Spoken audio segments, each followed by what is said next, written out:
Alrighty. We already went around. We'd already did the names and pronouns. I'm going to go ahead and just read the summary real quick, just to give context behind the recording. Have you ever been trapped in a bad relationship playing a role that doesn't suit you? Jen and Sam are also trapped in a multiverse of Shakespeare complete works.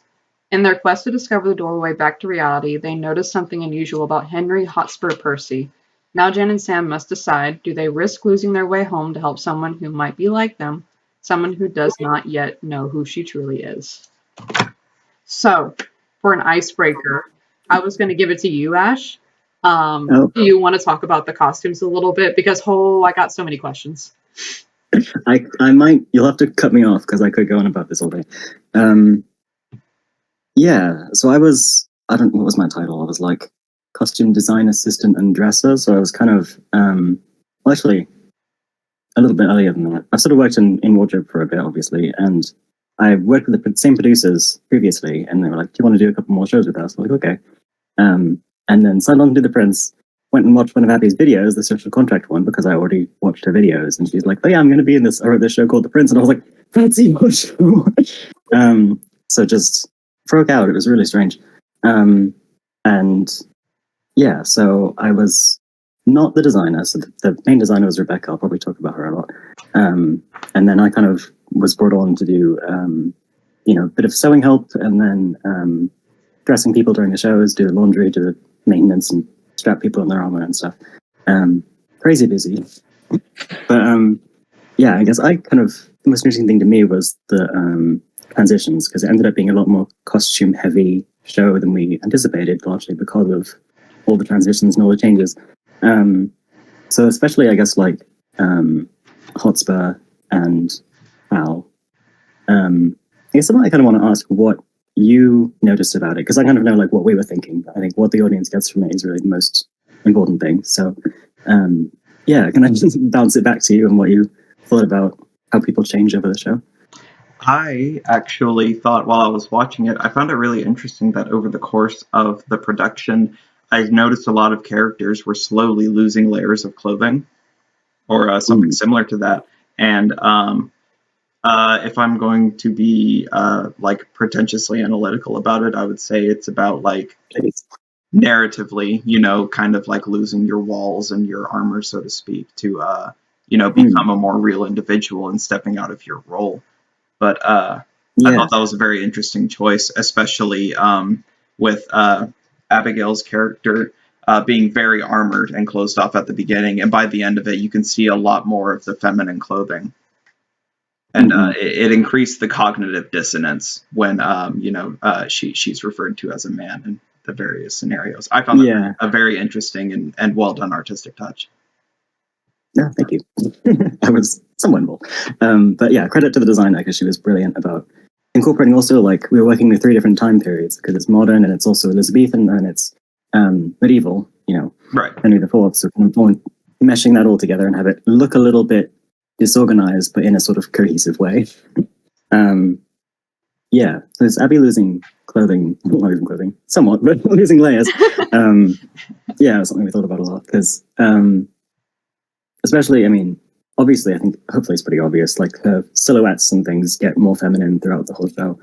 And since it's an interesting sort of like costume thing, because they don't really dress themselves, like the characters don't, they sort of get dressed by the multiverse. So it can be pretty clear, like, this is where they actually are at, even if they don't realize it. Because she's going out, like, people are calling her a man and she's in like a bra and a corset. Yeah. Because they're not really seeing, what's there, and then she's not really aware of it either. Yeah, that one in the middle we had a bit of trouble with. I'm not sure if you remember like specifics, but it's, I think, right before the interval, and it's that like sheer thing. You can kind of see her bra through it, and it's got little chainmail stripe. We call it the chainmail boob top. And like, it's really, especially compared to earlier stuff, it just gets really feminine very suddenly. And then, after the interval, she's not even wearing chainmail or anything. It's all that kind of like soft stuff and quite vulnerable, and also getting very like Elizabethan, super, that silhouette thing. It also might not be very apparent, is Hal kind of does the opposite. Because he comes out in that sort of like sheer leather chains looking quite campy, and then gets more and more like historical looking throughout the show. Yeah, and then he's wearing Hotspur's armor at the end, the same breastplate. She rattles around in it a little bit. Yeah, that's so neat. Yeah, she wears it at the first beginning, and he's pretty cool. I like that it doesn't look like it fits on him. Yeah, it's a little too big for him. Yeah, which is tricky because he has to sword fight in it, so we want it to be like secure enough to not be dangerous, but then also look a little bit like he doesn't really fit in it, because he's just trying to fill the shoes of this other character that she's playing, which she doesn't even fill. So fascinating. Yeah, It is fascinating. Yeah. There's were you at all like part of the Hamlet sequence? Was it like in it? Well, not like in it, but like were you like helping with the costumes then too, or was it just mainly the arms? Oh yeah, the whole time. The whole time. Whole time, yeah. Mm-hmm. Okay, so maybe there is like some deeper layer here that I was missing, but what the hell was going on with the costumes then? Because they were like mismatched like pieces all sewn together. And I recognize that probably like a big like thing about the multiverse, but I was also like, I'm just staring at their clothes. What is this? They were such a pain to sew because like the designers got them all pinned together, and it's like, what does this go here? Like it's yeah. So I was getting them also like turned inside out because there's all these holes in them, and yeah, they're so cool though, aren't they? I think some of it was the inspiration. She was taking bits of the lines like Hotspur's big old splash of like black paint kind of thing, because Hamlet, the character, says like my inky cloak, and then he mentions the trappings and suits of woe. So I think that was kind of where the suits came from. Just like a lot of suits all put together. I think some of it is just the multiverse sort of unraveling a little bit, and suits being a very gendered sort of super gendered clothing. And having them sort of be there, but also be sort of torn up, and like you can see the fraying edges, and we left the raw things, and thread everywhere and stuff. Someone came up to me afterwards and like, oh, like the costumes are great. We couldn't see any raw edges. And it was like, really? Because they are kind of coming apart, and the whole performance of suits and gender and masculinity is sort of fraying a little bit. That's very. It sounded really just And how precisely did you have to sew those? Did you kind of just like go, yes, these are not things that fit together. I can just sew them however I want to. It was quite precise because we wanted to. The designer was trying to make sort of little suggestions of like Elizabethan things, like trying to make things like pouch in the front a little bit, because Elizabethan doublets sort of do that, or have like stitching lines that sort of radiate in vaguely historical Shakespearean looking ways. So it was quite precise, but it was tricky to make it all hang right when it's so slapdash. And I was always having to like go and fix it up a little bit because things would get twisted. And Shay, who played Henry in Northumberland, would always get things twisted inside out, trying to unwind his suits. He was kind of fun though, because he had like 2 layers of shoulder pads. And it was interesting seeing him in the fitting because he really kind of like leaned into that sort of like vulturish kind of posture, which is quite fun, very villainous. Right, yeah. The actors are great. Alrighty, so that was really great. Like her costume. I don't know what the mother character is called, but I really like her costume in the Hamlet bit. Oh yeah, I like that one too. Yeah, yeah, it was also a little difficult to keep together, but it's also like because they've got raw edges and things, trying to keep them from tearing more, like just a little bit roughed up but not falling off of people. Yeah, it's probably one of my favorites just in looks. The line popped off there. Yeah, imagine that's a rough line to walk, making it look tarnished and coming apart, but also like, functional because, it is a play. You don't want anything to come apart. Yeah, all the like really sheer fine fabrics, then we'd also have them intermingling with chainmail, especially on Hotspur, which like would just get caught all the time. So I don't think we could have run like another week in that costume. Like there was really on its last legs there, but it's all right that she looks a little bit battered because it's kind of part of the aesthetic. That's what I'm saying anyway. Yeah, I even noticed during because they watched it like twice, Twice. and then I just watched it last night. I did notice during one sequence that her tights have like a hole in it, and I was like, hey, look at that, hot, but also it still matched, Yeah, try to make it look intentional. Yeah. I watched it maybe like 50 times already, maybe more. Oh wow, probably more than I have. All right, let's go. Got a true fan here. Yeah. Actually, that's a great segue into, if you'd like, we can get started on the questions about the play itself. Oh yeah. I wanted to start off with something really simple. Favorite characters, least favorite characters. Do either one of you have either one of those? I've been talking a lot. Do you want to go first? Oh, well, Soraya, why don't you go first this time? I like Jen. Jen and Kate are both sort of combinations of me. Sort of, I can relate to them more. Mm-hmm. But I enjoy watching Hotspur. Like, if I have to, like, when I don't want to see the whole play and I just want to see one or two scenes, I usually pick something that is mainly about Hotspur. Yeah, I agree. Fair. I think that Abigail's performance in that role was particularly heart-wrenching at a lot of times. I identified with it greatly, obviously. Yeah. That scene was at the end of the first, I don't know what it's called, first act, the one where she wears like the bra and the chainmail thing. That scene with the father. I rewatched that scene a lot, and I can relate to that scene very, very deeply. The moment when she says "Dad," it's very relatable to me. Yeah, that was rough to watch for a second. Yeah, definitely. Yes, is the one where Hal's getting yelled at by his father, and the one where Abby's getting yelled at by her father. Both of those, I was like, just listening to them for the first time from backstage, it was like, I have to not cry right now. It's like, Yeah, I feel like I was talking about this last night. I think it's really interesting that because like these are from what I understand, like I've read a lot of Shakespeare, but it's been a long time. So from what I understand, these were pulled directly from Henry IV, and I think it's really interesting that a lot of these scenes are like when recontextualized in like a postmodern way with these different, like being trans and being queer or whatever, that it still works on an emotional level. I find that really interesting because it definitely tugged at me a lot. Yeah, and those ones Abby wrote. But I think like with Hamlet especially, which is mostly just Hamlet, especially watching her, because I just mostly heard it when I was running it and I couldn't go out and see it because I had to be backstage. But when I actually got to watch it on the recording, and it's like the way she's saying Shakespeare and you can see she's saying something else at the same time. And it's nice that it doesn't even really like overshadow the Shakespeare. I don't know. Because like to be, and she kind of like stopped, like to be, and you can kind of fill in whatever you want there, like to be a woman, to be like, that was really good. I think it brought out something that's like in the text, but also adds her own sort of layer to it.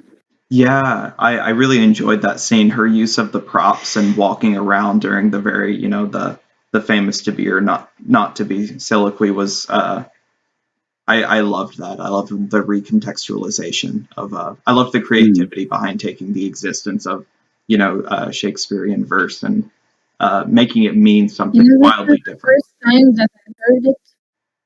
The first time I heard the whole Hamlet speech. It was in The Prince. Really? Yeah. Oh, cool. I've never seen or read Shakespeare. I see. Wow. Hey, I must confess, I'm actually not a big fan of Shakespeare personally.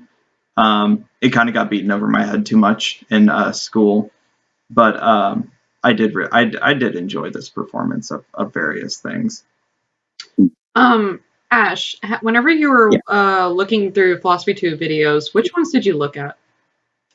Well, I've been watching her for a while. I think I was kind of aware of her before her transition, but I started, I think, actually like watching like all her videos that came out since then. So I haven't seen most of like the 10 years ago ones, but like the past like 3 or 4 I've seen most of them. Yeah. I was wondering if that monologue was supposed to be like kind of connected to one of her pre-transition videos. The what is it? The Suicide? Yeah, suicide. The that video that she talked about. Oh, okay. I know it's a touchy subject, but I wanted to see if somebody else had picked up on that. Yeah, I'm just trying to remember.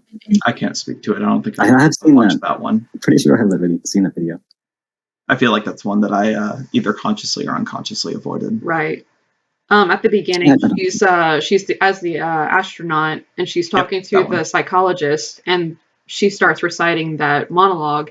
And whenever she started reciting it in this play, I was like, was there like an emotional like parallel there, or was that a direct like reason for that? That I was just wondering if somebody else maybe had a better explanation for that than I did.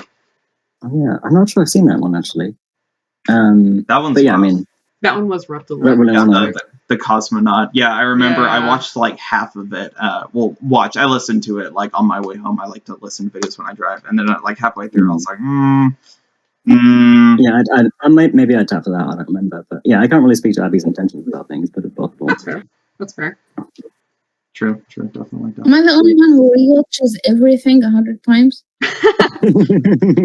I've rewatched the men abuse and trauma one. I think once, maybe once or twice every 6 months, because that one's really, really important to me. That's me with the Steve Bannon one. I watched it more than that, and it is very relatable to me. Yeah.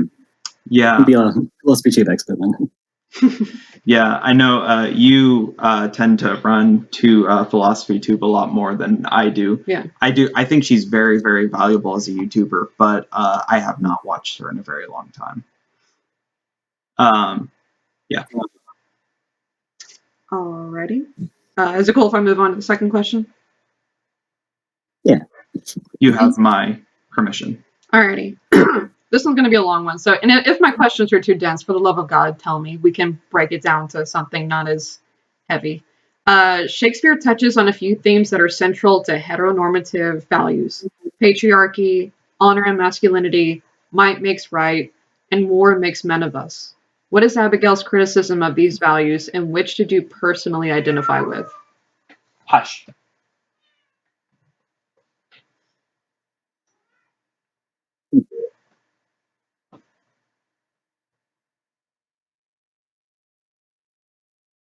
Deep question.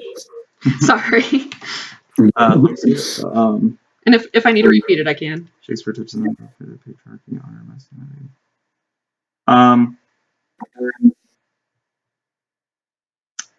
I think that, like, for me at least, I think one of the best examples of the most bold, on the nose representation of that criticism comes with oh god, I forgot all of their names, like literally all of them. But it's the guy when he starts talking about being, he's like, hey, maybe like going to war over literally everything's a bad idea, and it's just a representation of my toxic masculinity, like that. Kind of thing. Mm-hmm. Like, I'm sorry. Okay, sorry. But like, you know, I was like, you know, it's fair. That makes sense, you know, and I thought it's like, it's a self-aware joke, you know, but at the end of the day, I actually feel like that's a lot of the crux of what she criticizes there. It's the idea of revolving around the idea of aggression, toxic masculinity, like forcing yourself upon various things that to the point that you actually lose your identity in the process. You lose the narrative, the logic behind everything, to the point that you're well stuck in a role that you may not want to be in. Right. Yeah, I think just a slight tangent, but we had to, the line about why do we even have a constitutional monarchy in the first place, or a hereditary monarchy. We had to perform that the night of the Queen's funeral was our press night. And Abby's like wigging out beforehand, like they're going to take me outside and like shoot me. But fortunately we got applause as we always did, but we had the right sort of crowd to make that joke with. Gosh. I don't know if that makes me a bad person. I think that'd make it funnier. That is funnier. It was, yeah. It was like either it's going to be the worst or the best night. Absolutely, and it was the best, I think. Yeah. I would have killed to be in the audience that night just to see if anybody else like reacted to that. Yeah, wonderful. Usually we got quite a lot of, applause and things, but it depended very much on the audience, because when it's sort of like these just older, mostly white, probably cis people, they're kind of like, but then, yeah, on the sort of more queer, younger audiences, they're like on their feet, it was quite funny. Anyway, I think, like monarchy, well, yeah, I think Abby's talked about this before somewhere. The play sort of started before she even transitioned as a sort of anti-monarchy thing, retelling of Shakespeare.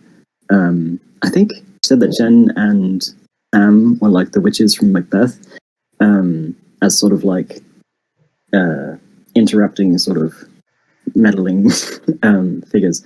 But and then as she wrote it, she was sort of having her realizations about her gender simultaneously, and it sort of worked its way in, which is, I think, quite relevant, and they sort of mirror each other, because both of them are kind of about constructs. Because monarchy is a social construct, and performing your gender is sort of a social construct, and those are kind of parallel things. Which I think is, it ended up being how Hotspur and Hal kind of have their little arcs, because Hal's having to sort of perform being a prince, even if he's, doesn't feel like he belongs in that role. Yeah, it's all about roles, I suppose. Mm. Yeah, what do you think, Soyara? The bit that says "war makes men of us" is it reads very differently to someone who lives in Egypt, because the military is very much glorified for complex historical reasons, and the idea of the military as this like symbol of power and masculinity and honor, and dying in the military is very, very, it's propaganda. There are shows about this. There are shows about how heroic it is to die while you serve, while you are a soldier, and it's just I don't think they have like compulsory military service in Britain. I don't know. Yeah, we don't. We do. It's a huge part of the culture. A huge part. It's just, if you dismantle the idea of war makes men of us in this country, you basically dismantle the entire system. Yeah. Interesting. It's like literally like you have to be in war to grow up. Yeah. Yeah. Wow. That's very interesting. All the things like the patriarchy and the heteronormative ideas, they're much more entrenched here than they are anywhere else, at least in Europe or America. No, absolutely. I know that in the United States, for men, we have the selective service, where you have to sign up for, if something happens, as a man, you would get drafted. Is it just men, or do women also have to compulsorily do military things? It's been, but there was some talk about compulsory service, like community service for women. I don't think anyone really took that very seriously. But it's mostly just men. I do know there are women in the military, but I think they apply for like military college. They're not just like foot soldiers. They have to apply for it, and they're very selective. Not everyone can get into military college. Okay, yeah. But I had a friend whose mother was an officer. I see. Oh, okay. That's very interesting. As much as we dislike our position over here, sometimes we have to, count our blessings. Yeah. Not to try to follow that up with my nonsense, but I think one of the biggest things that kind of hit me in this play was honor and masculinity. Whenever Kate talks about how she was raised to be a capable person, she was raised to be somebody who could take care of herself if her parents ever passed on their everything that they wanted for her to be passed on to her. And then her brother was born. I can kind of identify with that as a person who was raised under kind of like a really rural family. My dad always kind of taught us that you have to work, you have to do a lot of heavy manual labor. You have to basically like slave away in order to feel like you're worth anything. But at the same time, because I was female, or AFAB, there was always kind of a disconnect with it. There was kind of a bias of, well, you're still a woman, so you still submit to a man because religion reasons. So it's really, really encouraging seeing those narratives that are out there sometimes that say you don't have to be manly to be able to be independent. You just have to be able to rectify that you are a AFAB person that can go out into the world and still have independence for yourself, and not necessarily because it's attached to a manly thing. So I thought that was something that was really important. Yeah, I think that's for me at least. I feel like that's one of the most valuable messages to take away from the play. That like, despite societal pressures or whatever pressures you may feel for any reason, that you do have choices and paths that you can take. I found that very valuable, and I also found it well conveyed. Yeah. Yeah, that's very much in the plot of like moments of choice. Sorry. I know someone. Actually, she looks and she is in the play a lot about like. She looks like my sister-in-law, and my sister-in-law was also like the only daughter, and she still is. She didn't have a brother who was born, thankfully, but she was raised this way, that she was raised to be independent for different reasons.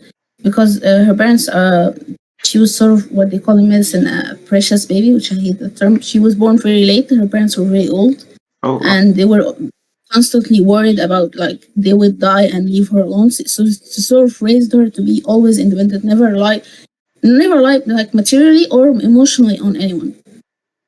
She's always in charge. She takes care of herself. She has her own business, and she looks a lot like Kate. Less curly hair, but same face. Yeah, it's interesting that like you can just change your role because of something else that happens. Yeah, like you're raised to do something, and then it's like, oh, but this other person's actually going to take on that role. You have to do something else now. Just, I don't know, highlights the whole sort of artifice of it, I think. Yeah, I really liked the engaging with that concept from a variety of perspectives. Obviously, like the main, the central character that this revolves around, I would say, is Hotspur. But I liked how the other characters struggled with that concept as well. The idea of the I don't know anybody's names, but Kate, that was one. I think that's a good. It's the same concept, just like attacked from a different, perspective. The guy who's gay, Prince Hal. Yeah, him. Yeah. Prince Hal hurt my soul. It was very funny. He made me laugh. Alrighty. Question 4. Was there any use of breaking the fourth wall that stuck with you? I like when Hotspur gets hit with a Coke bottle in the middle of a speech. Yeah. It's not. It's interacting with the audience is cool too.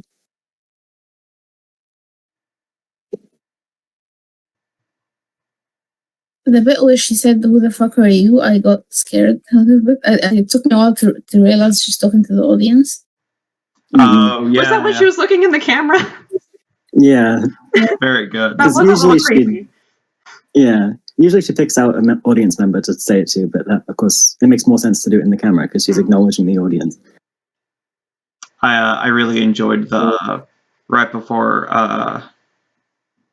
Sam. There we go. I'm learning. That's the name, yeah. Yeah, right before Sam jumps through the little portal to escape, how she runs up to an audience member. It's like, hey, what's your name? And it's, I think it was Angie or something. And she's like, bye, Angie, I'll see you on the other side. I thought that was really cute, like a really good use of the fourth wall to kind of... audience member ever. Sorry? The most famous audience member ever. Yeah. True. Angie's going down in history. Yeah. Shout out to Angie, yeah. Can I append my previous question answer? My favorite character is Angie, the audience member. I'm sorry, I don't see her in the book here. Where's Angie? The audience. What do you mean? The audience, yeah. Actually, I think one of my favorite characters is probably Sam. Because she gets a lot of like complexity, and we sort of get, I think, more of a backstory for her than really anyone else. Because a lot of people, it's kind of about their character, and like that's why we don't really know much about her as a modern individual, or even her name. So yeah, I think Sam having like, we know her job and we know kind of how she feels about things and her motivations, and I thought she was really interesting, and she's a bit morally grey. And yeah, the actress is lovely, so that helps. I wanted to ask what you Very thought nice. about her at the end. Like, whenever she still seems like she has a hard time reconciling with like being a real person again. How did that make you feel about her character? It's kind of sad, but yeah, it's nice that you're kind of like, you're almost rooting against her half the play because she's not like wanting to help other people, but then you still kind of feel like, oh, well, I wanted her to have a happy ending in the end, you know. Yeah, it's interesting. I think one of the questions, not to skip ahead, but it's about recognition, and I think she has a line which says she wants some recognition. And it kind of just occurred to me as I was thinking about that, like today, that she also gets stuck playing male roles, while Jen doesn't. And it seems like she's kind of a bit jealous of Jen, and you get to go and be Portia and you know, be pretty and have clever things to say and stuff, and she wants to perform that. But then, yeah, even after the performance ends, she's still kind of not in the role she wants to be in. I don't quite know what to make of it, but I think just the fact that it leaves you a little bit like uncomfortable is kind of maybe the point. I kind of wondered if her, I guess, hesitancy to reconcile with the real world was based not only on the trauma that she experienced within the, I don't know, the PhilosophyTube cinematic universe, but also reconciling with the fact that all of these other characters made it out, and she did very little to help any of them. Like I was kind of wondering if maybe that's the reason she was hesitant to face them, so to speak, to go to lunch or whatever with them at the end, is because she felt maybe a little guilty for not doing what she could to help them. Kind of make selfish choice. Which, I mean, I call it a selfish choice, but I honestly don't blame her or any of her actions. It all seems perfectly reasonable to me. Mm-hmm. Yeah, because she's the best kind of antagonist, I guess. She's not really an antagonist. Sorry, go ahead. No, go ahead. You're good. I'd call her like an anti, right? Yeah, that'd be good. That'd be better.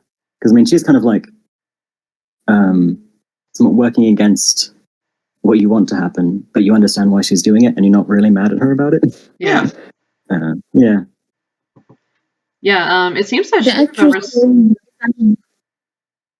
Go ahead. I'm sorry. Sorry.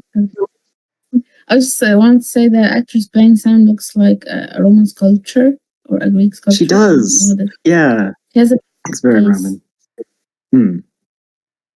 Legitimately thought the same thing. Especially with her hair back, she just looks like a sculpture. Yeah, she has a very romantic structure, facial structure. Yeah. Noble. Yeah. Yes. She and her character seemed to like have remembered like how many times she had repeated the play multiple times before she came out of it. And Jen doesn't seem to have that hang up at all. She kind of just like drives forward. But I wonder if that was mainly like part of it. Sam's like hesitancy to like engage with any of the antibodies was because she was just so like traumatized by like being trapped in the world and remembering all the time she was trapped in it and how many times she's had to replay the same role, especially one that she felt she wasn't fitted for in the slightest. That was my only point.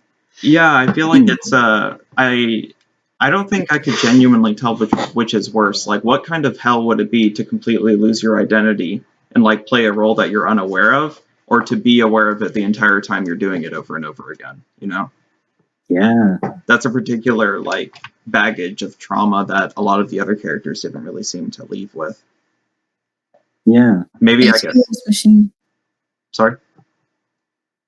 The experience machine, the thought experiment. Abigail mentioned it once in KJB, I think. Thought experiment that would you rather like live in a dream-like state while not being aware of it, like the Truman Show, and if you, it's guaranteed that you will never know that this is not real, but you have the perfect life. If you've had that choice, would you rather have that, or would you rather like be in the real world? Yeah, I didn't know she touched on that. Very Matrixy. I vaguely remember that. Yeah. That's good. Well, what's your answer? Oh, that's a hard question. I probably would want to know. Real world. Yeah. Yeah, sorry. real world. I would suffer the slings and arrows. Yeah, outrageous. I mean, yeah, it's as Abby says, it's like the Matrix if it were in 1600. Which is interesting that the Matrix is also, contrived by trans women. People who are very aware of the constructs that aren't really real that you live in. And people aren't always aware of. Alrighty. I'm going to move on to question 5. The characters often struggled between iambic pentameter and modern speech. Did any particular scene stick out to you?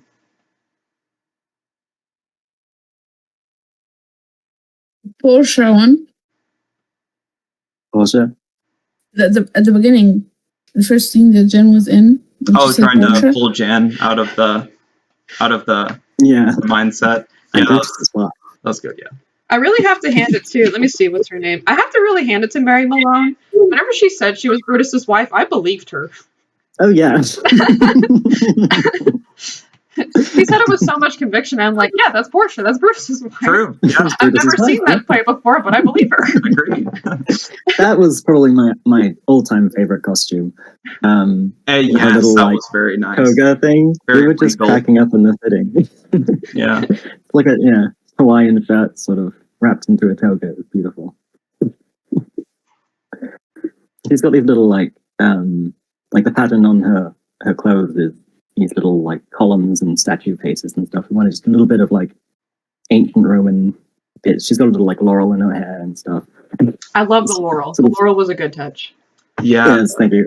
The columns and whatnot. Very nice. I know that you and I were cracking up over that scene where they were like being like kind of scandalous, but in iambic pentameter. Oh yes, the once again the recontextualization of Shakespearean scenes where Hotspur and Kate are like basically talking about how much they want to do the horizontal tango, do the devil's tango. Yeah, and just it's very funny because it's very gay, and I found that very amusing because I just did. Because that wasn't the original intention, but the fact that it works so well in that regard, that's going to be that scene was Abby's, I think, entirely, if not, or almost entirely, if not entirely. I think people, because she did it really, really well, it's hard to tell where Shakespeare ends and Abby's writing begins, but most of it is Abby's. There's like the speech at the beginning, and then some of the Hamlet stuff isn't, but I think that was Abby's. Nice. Very nice. It's really well done. Yeah. Yeah, I couldn't tell. Like I said, it's been a very long time since I've read any Shakespeare, but I definitely tell. It's meant to sound like Shakespeare, so she did a very good job. So the speech in the beginning was entirely Shakespeare? The opening speech with King Henry was Shakespeare. Very nice. I think my favorite. So shaken as we are. I think my favorite example of the sort of the breaking of character, so to speak, was probably when Prince Hal. I'm learning it here on the spot, right? You're doing so. I sure am. When Prince Hal basically just starts making fun of all the other characters, like imitating. Beat my horse, bitch. Yeah, very nice, very nice. It's like wonderful because these are all things that I've been thinking the entire time. Or you know what?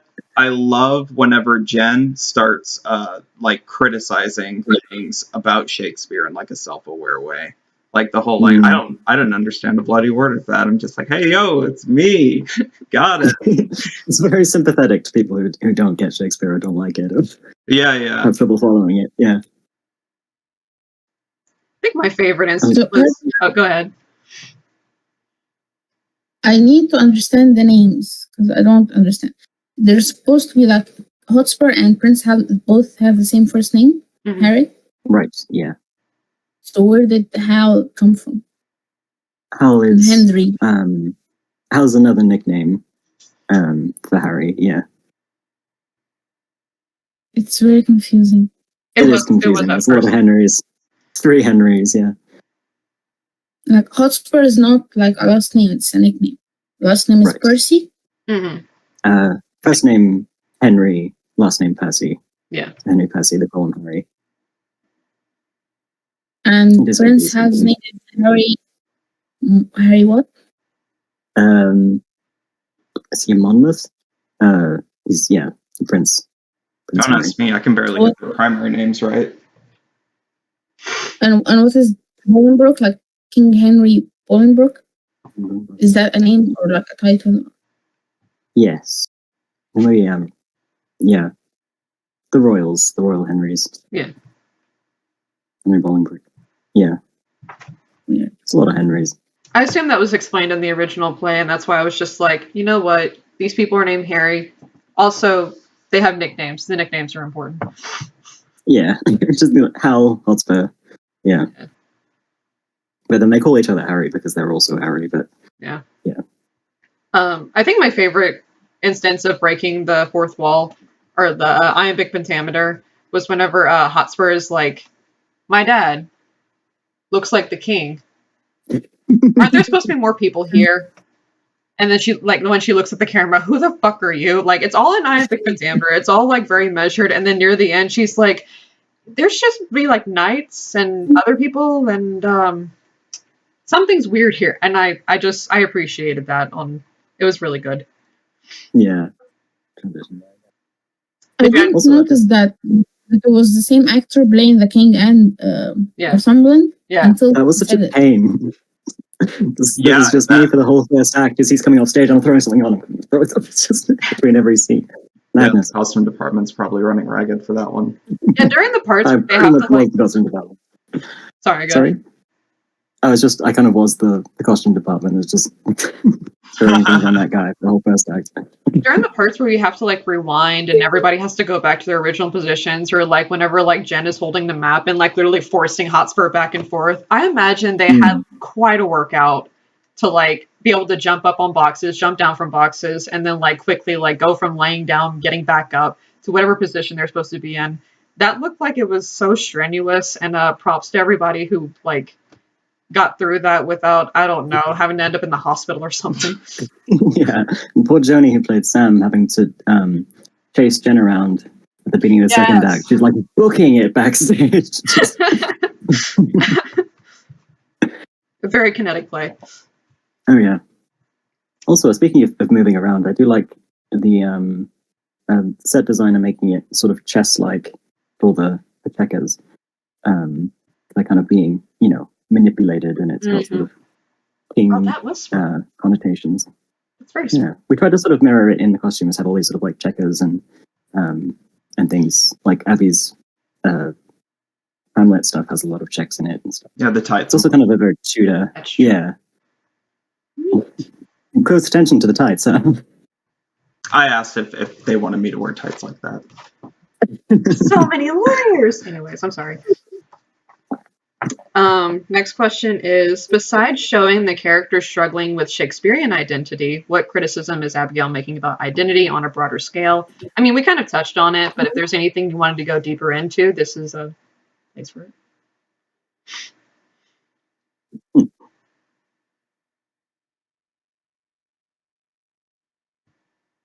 I don't think she's making any criticism. A critique, maybe, but not criticism. Yeah. That might have been a poor word. Yeah, I guess just kind of reiterating like the performativeness of it, because they're all obviously performing like actual characters. Okay, then I'll move on to the next question.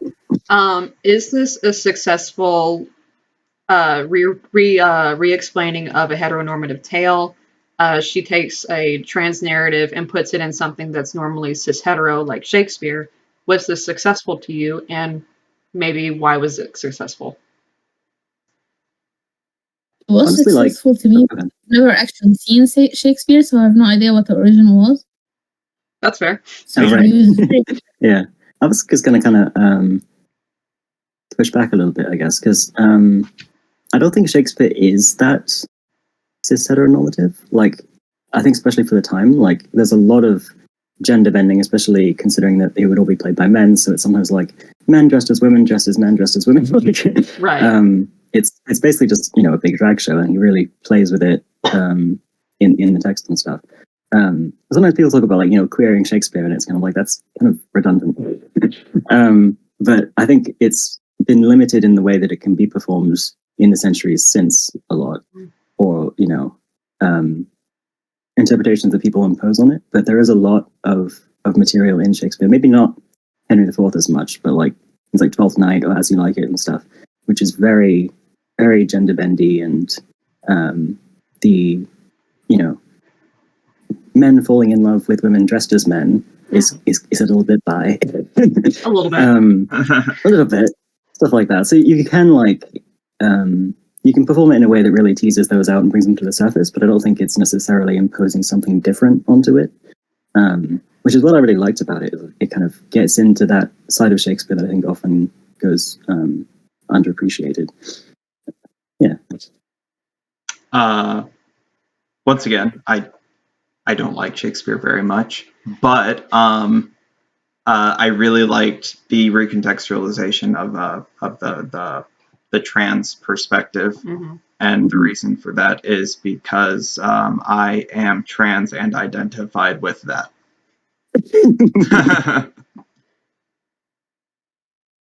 Yeah, I think definitely the Shakespeare, the Hamlet stuff is very, like, Abby talks about how it's very trans, like even the too solid flesh would melt, and to be or not to be, it's very identity focused and almost like dysphoric. Yeah, it's super existential. Yeah. I think the line of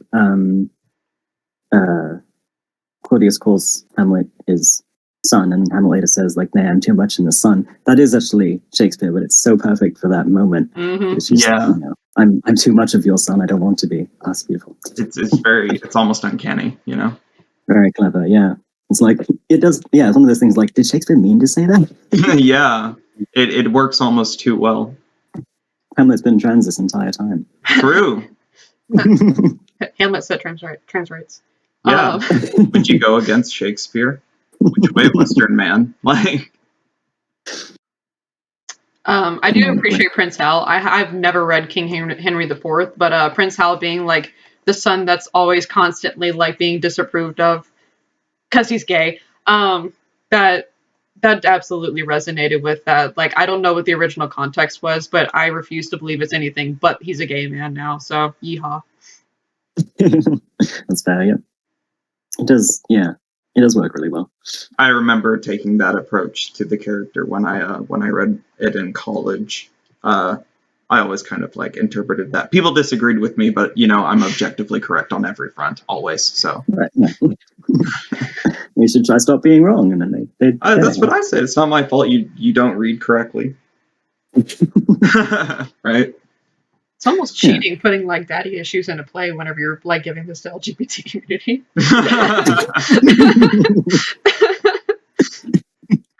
Listen, you know your audience. So I wanted to get down. Oh, go ahead. I relate to Prince Hal because I know what it's like to have that fight with a disappointed father. But the fight was never about being queer, because my father actually never knew whether or not I was queer. I never told him. But it's the fight, the vibe, the whole thing was like very real. So I could relate to, even aside from the gay part, I relate to the idea of having like someone who's really disappointed in you. I did appreciate whenever Hotspur's father is talking to him, and Hotspur's like trying to like get out that something is wrong, and his dad turns to him and he says, like, gives that whole speech about shame, and then he says, your child's face becomes like a murder or a rape, and you see just Hotspur like just drop, like there's a little piece of like Abigail that looks like her shoulders kind of dropped or something, like looked like it fell for a second, and I was like, oh. Like, yeah, that line does hurt. You have everything you could possibly be that your parents would want you to be, and they're like praising you for it, and you ask yourself, like, but at what cost?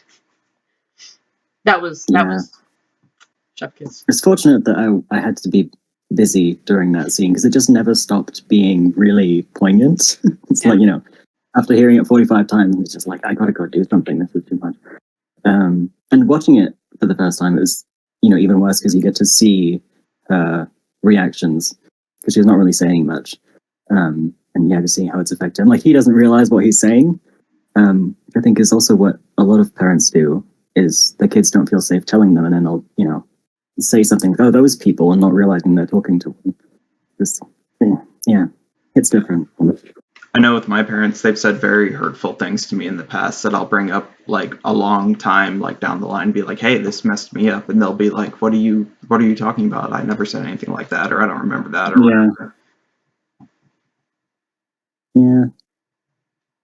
Anyways, that's fun. Moving on. Sorry, what was that? I said this part's been fun. Wonderful. Question 8. Dun, dun, dun, dun. Very chipper, very cheerful. We'll go to something a little bit. So it's always hurtful to hear like criticisms of something you put a lot into. And I imagine that as a creator, it's always hard to hear people say that they want something changed. But as a person who has participated, watched, been a part of the experience, do you have anything you would change? And is there any criticism of the play or the way the message was portrayed? Ooh.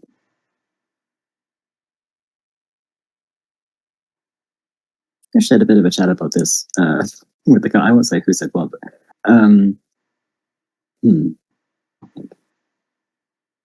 I think it's really good to emphasize, like, it's really good. I really like it.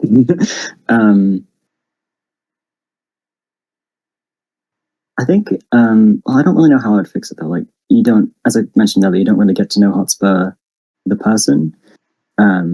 It's mostly just her breaking out of character, and there's like a tiny little bit at the end. And she's only got like, 2 lines. Yeah. And a play that is a lot about her coming into herself. You could find a way to show that a bit more, maybe, but I don't know really how you would do that. I think I'm interested in that little backstory. Yeah. Yeah. Like Jen, you don't really get a huge sense of what she does. Sorry? I couldn't hear that.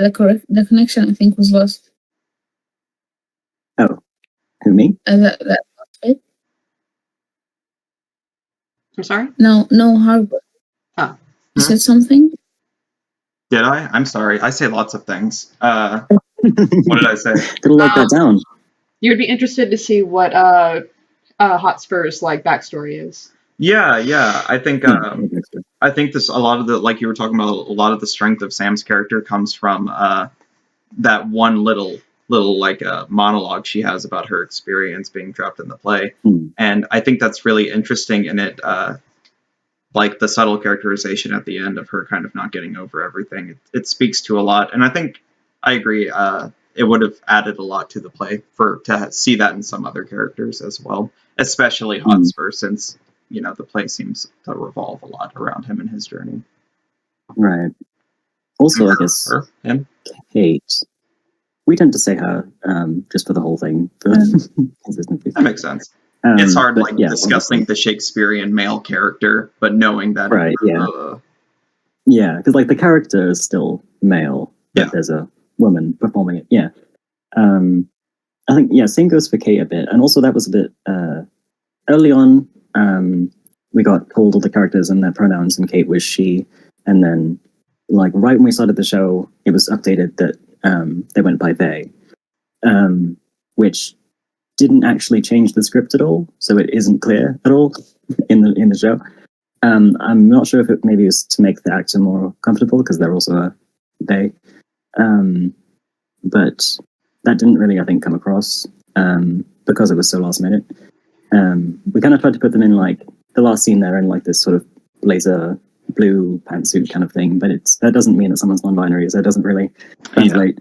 I think their arc does sort of revolve around realizing that they're not this like wife archetype, but it is still kind of in relation to Hotspur, and it's kind of inevitable because that's how the play is structured. Like that's kind of the point, but they still kind of realizing they're separate from Hotspur is still making their arc about Hotspur, Yeah. They don't really have like another thing. So that could also be something. But at this point, if it's like, you want more development for like 5 different characters. The play's going to be like 3 hours longer. So I don't know. You need something to have a spin-off of. I don't know. I mean, I've seen Les Miserables. I can go all night. Let's do it. Yeah, sure. 5 hours long, no problem. We need the Prince Part 2 immediately, if not sooner. Yeah, it's all side characters. Alrighty, anything else? Because I have some thoughts. Yeah. I wanted to ask, where can I get Kate's earrings? Oh, I don't know. Big one. I think they wanted to keep them too, but it could not be. They're probably still in a warehouse somewhere in London, but yeah, I like those as well. I thought they were quite stylish.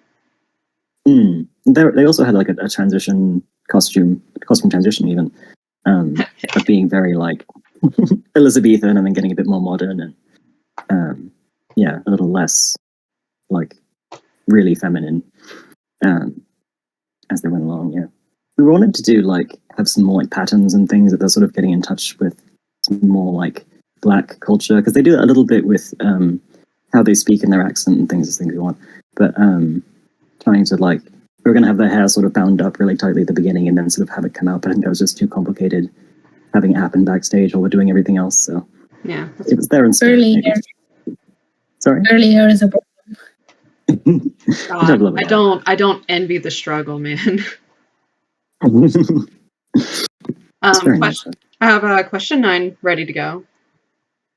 So, did you identify with the moment Jen and Hotspur shook hands? Jen and Prince Hal touching each other.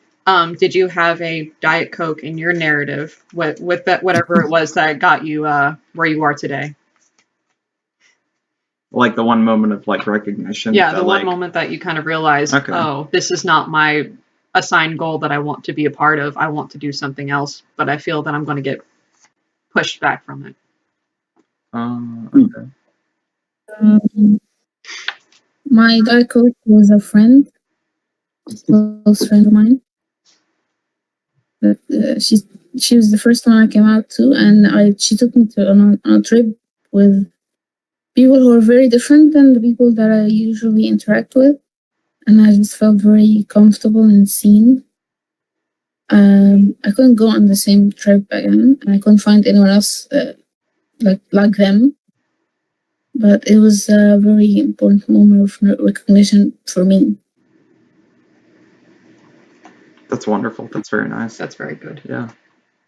Mine was a person too. Yeah. Diet Coke shaped person. Yeah. An enormous problem. I grew up with a very evangelical background, Pentecostal light, and I was not allowed to be queer. I was female, had to marry a man, all the good stuff. And I met a friend that I eventually had feelings for, and I realized for the first time in my life, I don't want to die not having been honest about the things that I feel. And I think that was the first time I really realized, oh, there's something more than just be this good Christian girl that goes the rest of her life doing what God says to do. Yeah, I don't want to get too into my baggage, but I'm sorry. I also grew up quite. It is a loaded question. I didn't mean to pick too deep. I'm sorry. Yeah. But I also grew up quite religious, strict, evangelical kind of thing, and there's definitely, it's mostly people just getting different experiences and realizing that what's been set out for you isn't all there is. Even getting into the headspace of thinking like I could be something else than what's just been programmed into you is very liberating. But it's also, I think, a long process that I'm still kind of in. You just have all these like just unchecked assumptions about like, oh, I have to do this. I'm like, no, I don't. It's breaking out of the role again. Yeah. Okay, I guess I have to talk about something. It's only fair. For a really long time, from like a very young age, I always had this like odd fixation on like gender bending. I am, like I've said it like 60 times, I am trans, I'm AMAB, I was born male.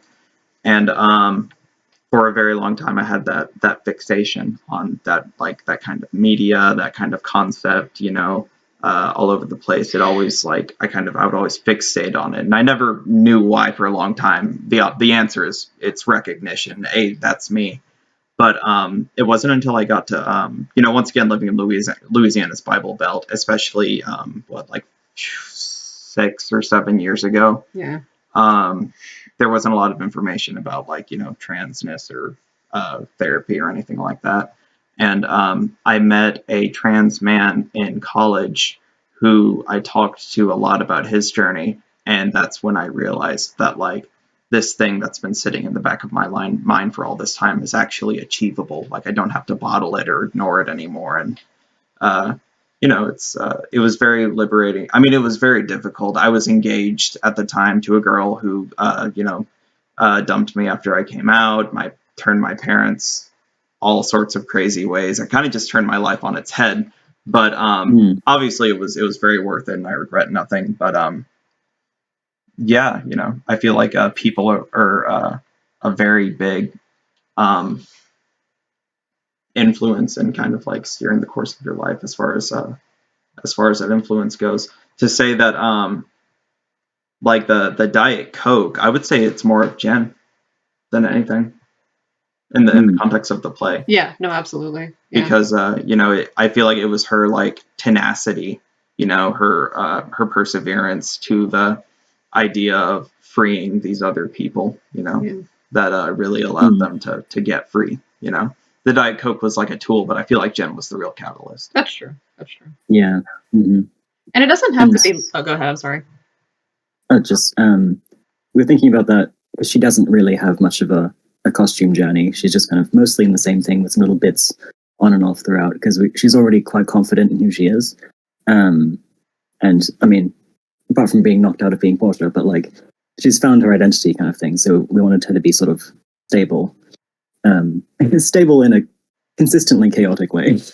Yeah. And she's got this very sort of style that she just owns. I loved her. Jen was also yes, really consistent. Yeah. Yeah, the sneakers and checked tights combo is quite iconic. I love it. It's something. Yeah. The skirt is beautiful. Yeah, true. Colors. And I guess I didn't make this. I didn't think about this until right this second. But sometimes the journey that you go on isn't necessarily about your gender or your preferences. Sometimes it's just my parents want me to do this job. I don't want to do this job, but I know that I'll always financially struggle. What do? It do be like that, but you do. Yeah. I feel that very hard. My parents always when they're like, "Oh, you're so smart. You should be do something change the world, be a doctor, be an architect, be a this, be a that." But at the end of the day, all I really wanted to do was make music. So now I work retail and I do music on the side, and I'm happy with that. Retail. Yeah. Retail. I'm also I'm not retail. happy Question on the side. Yeah, but yeah, if that's what makes you feel fulfilled, it's kind of what you got to do, isn't it? Yeah. Yeah. I keep having the kinds of jobs that my parents go when are you going to get a real job? It's oh God. So when you're going to get a real question, yeah, you're going to get a life. True. Yeah. Why don't your kids call you? Yeah, I don't talk to my dad anymore, so. Same.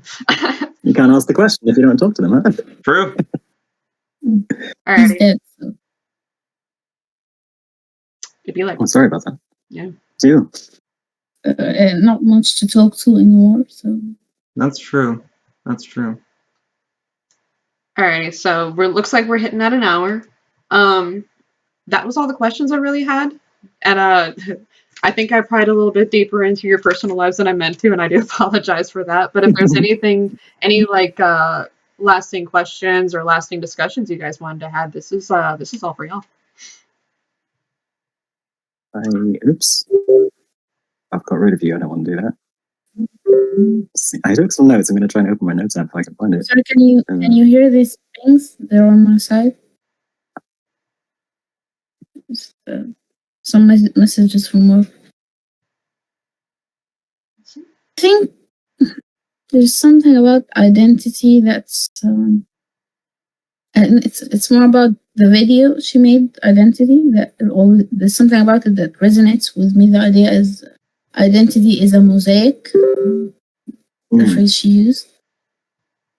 I think people misunderstand identity as like having one like attribute. And it's okay if you have more than one attribute that sort of go against each other. Like I come from a background as I am Egyptian, I am Muslim officially. I have certain beliefs, and I am in a certain job and position in society.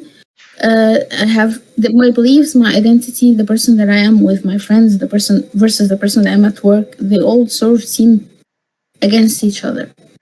But when she said identity is a mosaic, and that's okay, that really resonated with me. I don't know if it shows that much in the play, but I think it's brilliant because I have a friend like that who's at this bit of like, she's a bit torn but about her identity being a bit contradictory, and I told her this is alright. I sent her the video. I said it's okay to be a mosaic. It's okay to have things like not seem logically fitting. But it enriches your identity. It's not a bad thing. Yeah. And it's okay. I think it works for it to be a bit masculine while also being a woman. Same thing for Kate. Yeah. Because when we had her in the Hotspur's sort of ultimate final form, and she's got the flowy pink dress, but also like this torn jean jacket, and she's a bit of, she's not perfectly like completely feminine, completely masculine. She's just, more herself at the end. And I think it's okay to be in between things and not know, or just be a tension of things and change and sort of exist in messiness, and that's okay. Well, and it doesn't go ahead. Like, it's okay if it's contradictory. It doesn't mean that you're dishonest, because my friend was struggling with the idea like the person that I am in front of people is not what I actually am and what I actually believe. And she felt like she was being dishonest, but I don't think she was being dishonest. She was choosing her safety most of the time, which is important. Oh yeah, definitely. But also the side she shows of herself is not fake. It's like it's her upbringing. It's part of her. It's part of her identity. It's not dishonest. Yeah. We I call that code switching, where that's a term that I got from a friend, where you're going to behave differently around, say, your parents than you would around your friends. So like, what does that mean for your identity? Like, are you being genuine with all these people that you act differently around? And at the end of the day, the answer is yes, because it's all a part of who you are. It's just a different way to present yourself. Another thing is that go ahead. Oh, I was going to say, I kind of struggle with that a lot with my accent. Like, I'm probably going to go talk to my sister after this, and I'll be talking to her like this because I talk to her more Americanly because that's where I grew up. And I was thinking, like, what's my real accent? But it's just whatever comes out of my mouth. So it's like, sometimes I'll just, say something a little strange or not know a word, and it's like, that's just, it's not meaning I'm faking anything. It's just, I'm just something in between. That's okay. Yeah, it's like your special accent, right? You have your own unique my vernacular, right? America kind of made me more posh. I don't know. Another thing that you just reminded me of, Soyara, was that a lot of times, like I've met a lot of people who kind of struggle with that idea, like the sort of the imposter syndrome of being like, okay, like, maybe I'm queer, maybe I'm trans, maybe I'm gay, I'm this, I'm that, I act differently around different people for the sake of safety or whatever. I feel like a lot of trans people sometimes accidentally kind of they almost double back into the same problem that they started with, where like, for example, like I was born male, and I'm obviously very uncomfortable with like the social standards that come with being male.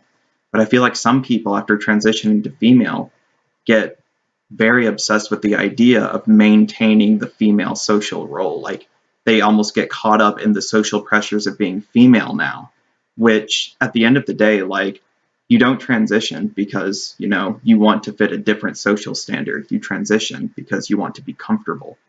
So like, I mean, I'm a trans woman, but I'm not walking around in a dress all the time or anything like that, because at the end of the day, that's not what makes me comfortable. I'm still a woman, even though I dress the way I dress a little more on like the punky, like masculine side.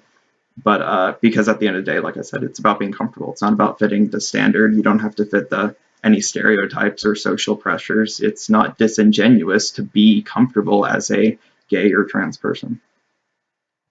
I think there are 2 points here. The first one, you reminded me that Abigail once said that she still likes leather jackets in the Hedwig in the Angry Inch episode.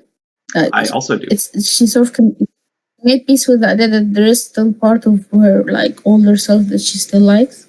Mm-hmm. The other thing that I completely forgot what I was going to say. Oh no. That's okay. Sorry, I haven't slept in that. Oh, me too. Clothes, accents. Yeah. Oh yeah, this is something that I think the problem is not that trans women want to like maintain the social role. The problem is that it's not something that cis women have to contend with. Like, I am a cis woman. I don't think I'm trans at all. I don't like the idea of being a trans man, for instance, or an non-binary. It just doesn't fit me. To myself, I'm very femme. But compared to like the social standards in my society, I do a lot of things that are not like suitable to the role. Like, I wear sometimes clothes that you can call very unisex or gender fluid. I act differently than most women. I am more loud. I was raised with 2 brothers. I had no sisters, so I caught more of like the masculine side, and it doesn't make me feel that less feminine. It's not something that I have to contend with the idea that I have to present as feminine because I am a woman. Yeah.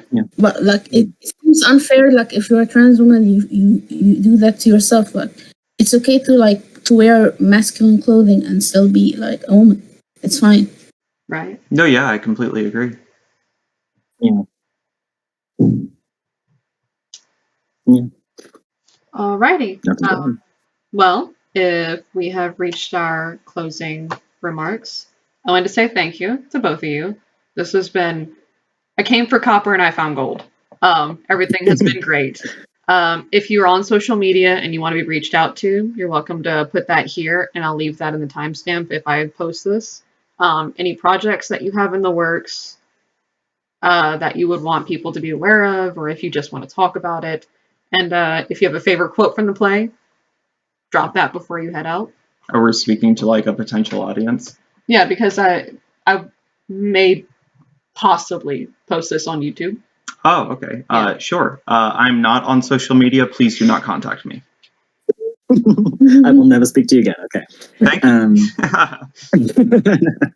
No, you guys are cool, but anyone watching this, I dislike you. Automatically uncool. What was I going to say? Yeah, just thank you for organizing it. It was really fun. I think this was great. Yeah, like on the show, we're kind of just focusing on just getting it done, and I think I was kind of, I don't know, I was such a big fan of the show, and a lot of people were just kind of like just there to do a job, understandably. It's like, I want to just rant about this show to someone, so it was nice to be able to do that. I'm glad.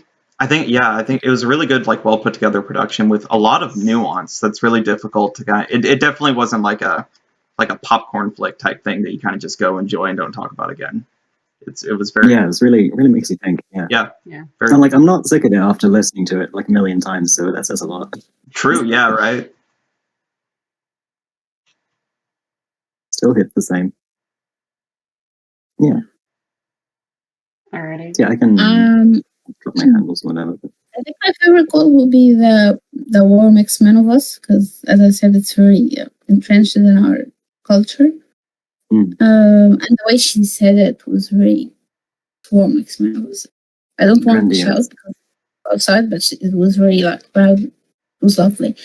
I'm a very obsessive person. That's why I rewatch everything like 100 times. I rewatched a lot of her videos 100 times. I discovered her through like it's a weird journey. My father passed away 2 years ago, less than 2 years ago, a year and a half. Yeah. Around that time, before he died, I was watching The Financial Diet, and that somehow led me to Lindsay Ellis, the algorithms. All roads lead to Lindsay Ellis eventually. Yeah. No. Yeah. Afterwards, after he passed away, the algorithm led me from Lindsay Ellis to ContraPoints, and from ContraPoints to PhilosophyTube. Literally same. Space. I actually started on the way far left, and then like moved closer to like the beginning of the pipeline. Like I've always been interested in like debate and stuff like that. So I started with like way left, like Loner Box, Shark, Vosh, and then like from there wound up moving to like Bit nice in the PhilosophyTube, do you? Yes, you sent me PhilosophyTube after and Lindsay that. Ellis. And Lindsay Ellis. And Harper Points. Yes, that is true. I feel like we were on opposite ends of the pipeline. And we shared things, because I gave you my you gave me Bosch and Loner Box in them. Yeah, and Shark and stuff. Very bequeathed from your debate bros. These are my debate bros. Give me your video essayists. No one will not be leftist by the time we're done with you. Yeah, we're paragons of leftist thought over here. On Reddit to ask if there was anyone else from Egypt who's a fan of PhilosophyTube. I think I got only like one person, which was very depressing. I'm trying to get more people into it. So anyway, since like the end of 2021, I discovered PhilosophyTube, and I've been obsessed with. I've rewatched almost. I haven't watched all of the old ones, but the old and new ones, I rewatched them like 100 times. It's not an exaggeration. Like I spent all my free times I spent on either like PhilosophyTube or Kill James Bond. Yeah, and I love that.